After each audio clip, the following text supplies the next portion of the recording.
ज़ियारत में सीटीडी और सिक्योरिटी फोर्सेस के मुकाबले में 7 दहशतगर्द हलाक हो गए। सीटीडी हुकाम के मुताबिक हलाक दहशतगर्दों का ताल्लुक कलअदम तंजीम BLA से है।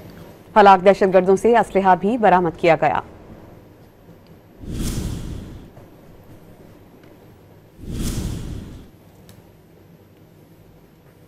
ज़ियारत में सीटीडी और सिक्योरिटी फोर्सेस के मुकाबले में 7 दहशतगर्द हलाक हो गए। सीटीडी हुकाम के मुताबिक हलाक दहशतगर्दों का ताल्लुक कलअदम तंजीम BLA से है।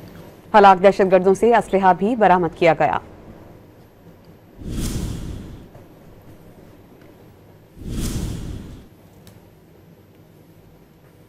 ज़ियारत में सीटीडी और सिक्योरिटी फोर्सेस के मुकाबले में 7 दहशतगर्द हलाक हो गए। सीटीडी हुकाम के मुताबिक हलाक दहशतगर्दों का ताल्लुक कलअदम तंजीम BLA से है।